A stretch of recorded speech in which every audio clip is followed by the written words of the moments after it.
Tunisians were recently disappointed after their country's parliament rejected a motion calling on France to apologize for crimes committed during and after colonial rule. Hello and welcome to this edition of Africa Today. In this episode, we will discuss reasons for the move by the Tunisian parliament. We'll also focus on turbulence facing African airlines amid the COVID-19 pandemic and what needs to be done to rescue these airlines currently facing insolvency. I'm your presenter, Mubarak Kenya. And I am Sheila Nelima. I will also bring you a variety of news from all over Africa. And also, I will read your comments in social media. So stay tuned.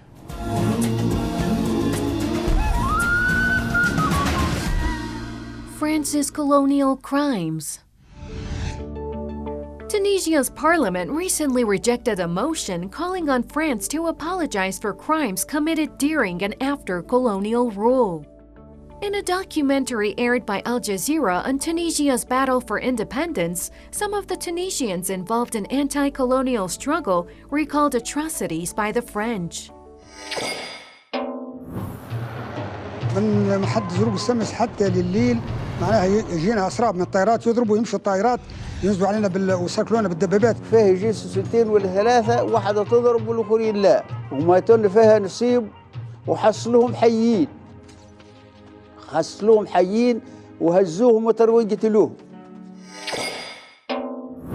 The bill, which demanded that France compensates the Tunisian state and all those who suffered the pain of colonization, was put forward by the centrist Al-Karama coalition or the Dignity Coalition, which holds 19 of the 217 seats in parliament. Legislators from the bloc attended the session, which ran into the night wearing T-shirts bearing the slogan, "Murder and torture, the brutality of French colonialism." Seyfeddin Makhlouf, president of Al-Karama coalition, used the example of Germany, which apologized to France after the Nazi occupation. Expressing disappointment after the defeat of his coalition's bill, Makhlouf had this to say. ما نتنازلوش على دماء الشهداء، احنا ما نساوموش فيها دماء الشهداء. للاسف في البرلمان هذا 217 ما تلقاش 109 يشاركونا هذا الوعي. ان شاء الله الجيل الجاي يكون خير من الجيل هذا. For more on the situation in Tunisia, we contacted Sami Hamdi, a North African affairs analyst and editor-in-chief of the International Interest. Now, thanks a lot, Mr. Hamdi, for your time. Why did the Tunisian parliament reject the motion calling for France to apologize for its crimes? Among those reasons, the Islamist party Nahda stated that it was not the time to request this, probably because of Tunisia's economic situation. Nahda believe that they need good ties with France in order to get out of their current economic crisis. There are other parties who have deep sympathies with France, who believe there's no need for France to apologize in the first place. And also many believe that it was a PR stunt by Itilaf al-Karama, which is the party that put forward this bill, in order for them to get some political points. We have to remember that this government was only formed because everybody was worried about early elections. So all the parties are jostling now in the belief that this term of 5 years will not end and that we will go to elections very soon. So one of the key points of the manifesto of Itilaf al-Karama was this idea of being antagonistic towards France. Sami Hamdi, North African affairs analyst.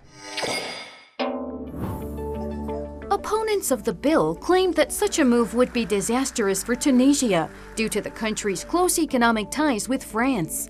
Currently, France is Tunisia's top trade partner and foreign investor. من حقنا كتوانسة باش اعتذار من فرنسا على الفترة الاستعمارية من 81 حتى 20 مارس 56 ومن حقنا باش التعويض عما لحق بلادنا من اضرار وما تعرضت له من نهب ومن اعتداءات ومثل هذه اللوائح يجب ان تمر بروح توافقية تجميعية ما تمسش ثوابت البلاد ومكاسبها. Tunisia is the birthplace of the Arab Spring or the Islamic Awakening. How have the masses reacted to this disappointing decision by the country's parliament? I think in terms of the masses, the reaction is a bit mixed. There are many who are not surprised that Nahda did not vote along with the bill. They believe that it is now a part of a long-running voting record in which Nahda, for all of the Islamist values or Islamic values that it espouses, its voting record runs counter to all of these principles. So many believe that Nahda's voting record is now quite simply very much anti-Islamic. There are others who believe that it's a disgrace in the sense that Tunisia is still unable to stand up to its former colonial power, despite the fact that it's done a revolution and despite the fact that it's pursuing independence and liberty. And there are a minority who are relieved because of their extensive ties with France. We have to remember there is inferiority complex among some of the elite in Tunisia, whereby they believe that Tunisia should be pushed more towards France than its historical heritage, Arab and Islamic heritage. France committed various atrocities during its colonial rule over other nations. French atrocities included enslavement of workers subjected to very harsh conditions in Africa and Southeast Asia from the end of the 19th century to the middle of the 20th century. Other atrocities included colonial brutal repression against colonial uprisings, such as the one in Madagascar that killed nearly 100,000 people in 1947 to 1948, or the pacification in the 1925s in North Africa that claimed many civilian victims, or the Sétif massacres in Algeria in 1945. The French did almost everything to keep their grip on Africa. And in trying to keep it, human lives did not matter to them at all. An instance of France's brutality against Africans seeking independence was the 1945 massacre of Algerian pro-independence protesters. In May that year, French soldiers attacked and killed tens of thousands of Algerians near the eastern town of Sétif. According to the official Algerian version, 45,000 people were killed, and most of their bodies were burned following the horrific massacre. It is estimated that over 1 million Algerians were killed by the French and their allied gangs during the 8-year Algerian War of Independence. There have been calls for affected African countries to demand that the files on French colonial crimes be opened. Germany signed the reparations agreement with the Israeli regime, whereby it would pay compensation to victims of the Nazis. It appears when it comes to compensate African countries' colonial and slave-era atrocities, black lives don't matter for Western countries. The members of the Nama and Herero communities had filed a case in a U.S. court demanding compensation for atrocities committed by German colonialists who sent some of the skulls of their victims to the American Museum of National History. The U.S. court dismissed the genocide case in which descendants of the victims wanted trillions of dollars in compensation. We shall apply for what is called default judgment against the German government to be found guilty as charged for genocide against the Hereros and Namas, for expropriating our lands here, our livestock, all of which should have been our inheritance today, and that they must pay up. We'll not be talking of a few $100 million, not even billions. We'll talk trillions.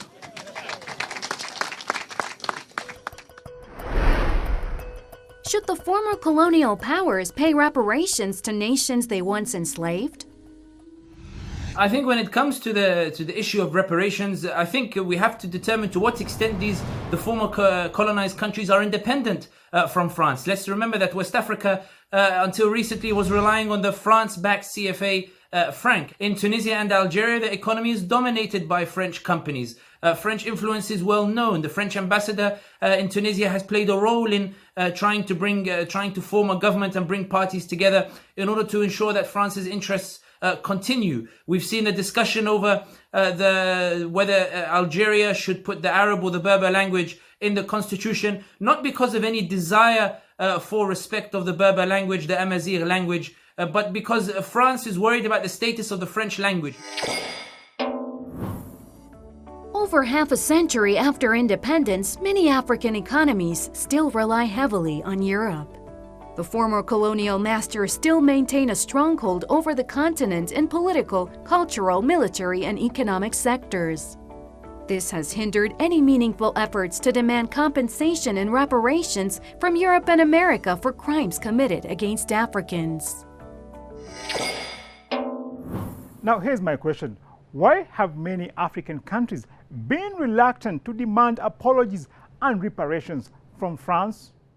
Their major economic trading partner. They need France in order to make sure that their economy does not go into recession or the like, because the French companies dominate by virtue of the fact that they were there during the colonial period and that they have benefited from that colonial period. In other words, they have established hegemony over a number of different industries. Moreover, France is very active politically in these countries in establishing allies, in establishing extensive links, and in lobbying. France has allies in these various different West African countries. Even if they don't dominate some of the institutions, they dominate enough of the institutions whereby any move against France finds defiance within the country itself. So even this law that was presented in Tunisia to ask France for an apology, we saw Tunisian parties rejecting it, even parties that are supposed to be associated with the Liberation Front.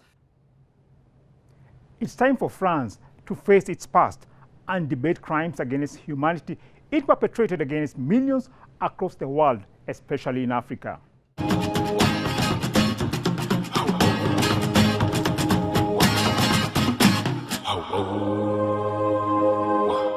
And now in this segment of our program, it's time for Africa News. What have you prepared for us, Sheila, this week? Thank you, Henia.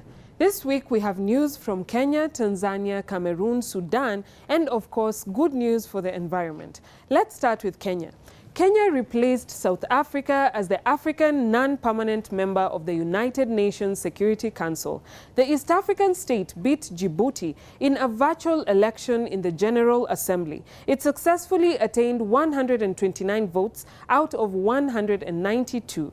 Tanzanian Gold Corporation is ready to kickstart commercial production at its Buckreef project. The project was previously under the Tanzanian government, but later acquired by the said company. The mining area had been dormant, but following a drilling program, the company indicated that the resources are more than double what was previously disclosed. Now, trade in Western Cameroon and Nigerian border has resumed. The Cameroon's military has managed to restore security by destroying rebel camps and seizing stolen and explosive weapons. Traders have been told to report on any suspicious movement and cooperate with the military for lasting security. Now, World Refugee Day 2020 marked a good time for Inkomoko entrepreneur development. MasterCard Foundation committed to aiding the distribution of 1,000 grants to refugee camps in Rwanda. The grants are meant to support Rwandan businesses within refugee communities to rebuild after the COVID-19 economic standstill. On to Green Legacy Initiative. Ethiopia's support for Prime Minister Abiy Ahmed may waver, but not on this reforestation efforts. Once again, Ethiopians have embarked on planting tree seedlings. Last year saw the record-breaking planting of over 350 million trees in only 12 hours. This year targets 5 billion trees. Let's look at the clip on this initiative.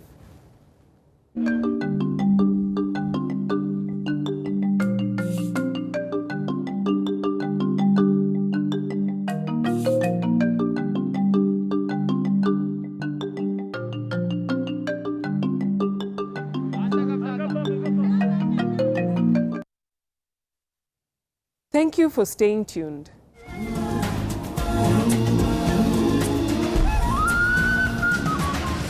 African Airlines facing turbulence.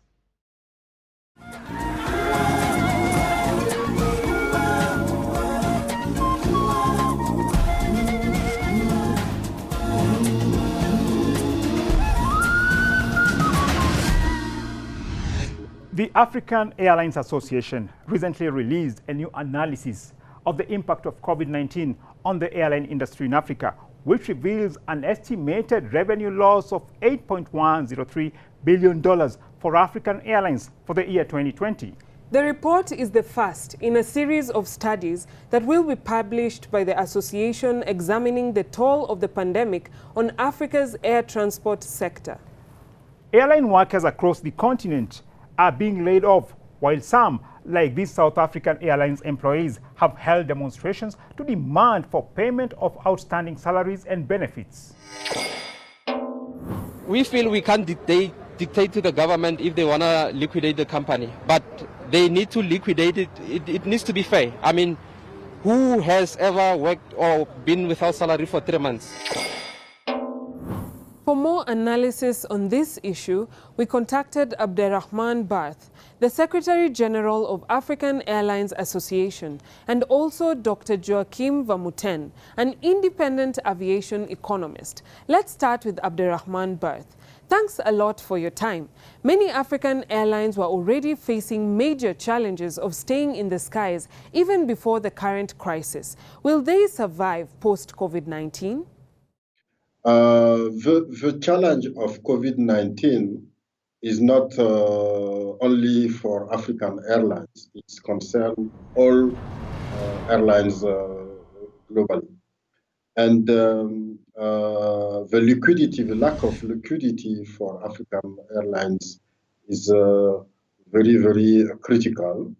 And we estimate to $8.1 billion the loss of revenue for year 2020. And the risk for the airlines is to go to insolvency, even bankruptcy. The plunge in travel caused by the coronavirus will drive airline losses of more than $84 billion this year. The International Air Transport Association, which has 290 member airlines, said revenues would drop to $419 billion, down 50% from 2019. National carriers in Kenya and South Africa are seeking government bailouts. The South African Airways airline says it plans to streamline its route network and increase its fleet to 26 aircraft by the end of 2021. The South African President Cyril Ramaphosa says the national airline is a symbol of the country and also plays a vital role for the country's economy. Because SAA is not only a great symbol for the country, but it is also an economic enabler. It enables people to move around the country, and we would like SAA to remain a robust and successful airline. That is why we took the decision not to close SAA, but to ensure that SAA is revamped, is resuscitated, and it starts operating profitably. Our next question goes to Joachim Vamuten, an independent aviation economist. Thanks a lot for joining us. Now, what initiatives are required to ensure that African airlines remain resilient in the aftermath of the COVID-19 pandemic? Well, during the pandemic, they really need state financial assistance to drive them through. It's very difficult for an airline to survive if it has running costs and no revenue coming in. So as a result of that, some financial assistance need to be made available. On a post-COVID-19 level, airlines need to be realistic on the demand levels that will ensue, which will be substantially lower than before. And the primary thing to do then is to scale down its activities by operating suitable aircraft, not too big, and that's really can assure reasonable high load factors when market demand recovers. Some countries are opting to nationalize their airlines to save them from collapse. In Kenya, the country's parliament last year initiated a move to nationalize the country's national carrier, Kenya Airways, to save it from insolvency. This House adopts a report of the Departmental Committee on Transport, Public Works and Housing on the inquiry into the proposed Kenya Airways privately initiated investment proposal to Kenya Airports Authority. The Secretary General of African Airlines Association has expressed his support for government bailout of troubled airlines in the continent. We think that right now, African airlines, not only African airlines, all airlines need some bailouts from governments to sustain the crisis, the COVID-19 crisis. But the most important move will be for airlines to review the way they are doing business and to improve their performance. Despite the challenges brought about by the coronavirus crisis, Ethiopian Airlines has not reached out for state aid. The airline reported revenue losses of up to $550 million between January and April. How has the Ethiopian Airlines been able to survive the COVID-19 crisis without a state bailout or massive layoff of staff? It has been able to actually build up quite substantial financial reserves over time, and that has enabled it to be in a stronger financial position than other airlines. Of course, it is not exposed to competition in the same way that other countries' airlines are. There have been calls for the development of a standard framework that could be adopted by all financial institutions and donors for application on airlines seeking financial assistance. Meanwhile, the International Air Transport Association chief economist Brian Pierce has also called for providers of credit to assist airlines facing tough times. It needs help through this cash flow crisis, both temporary government support, but also support from providers of credit and other finance. Is it prudent for African airlines to rely on international financial institutions for survival? All airlines today need liquidity to avoid insolvency or bankruptcy. You can get liquidities from banks or from international financing institutions, or also in reducing your cost. But this is a really exceptional period. The assistance we are asking for international financing institutions is to help the airline to go through the COVID-19 crisis.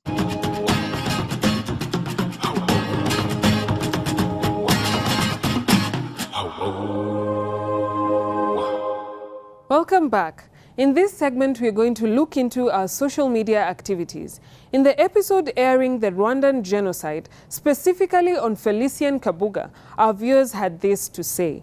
At Justice for Rwanda stated, a British firm's representative stated that it sold more machetes to him in 1 month than it did throughout 1993. At Clean stated, Africans have been killing each other for a very long time, and guess who sells them weapons? The Europeans. We have a long way to go. I just don't know why you will see a fellow black man and hate him because of tribe or nationality. At Derek Black stated, a death sentence would be his perfect punishment. At Bills also added that he should be disseminated by a machete. Patriotic Citizen stated, even if it's been a century, he must be prosecuted. Justice must be served. That's all for you today. Please keep them coming. Your thoughts, your images, videos, and comments on the program. Share them with us. Tag us in your posts. We appreciate all your feedback.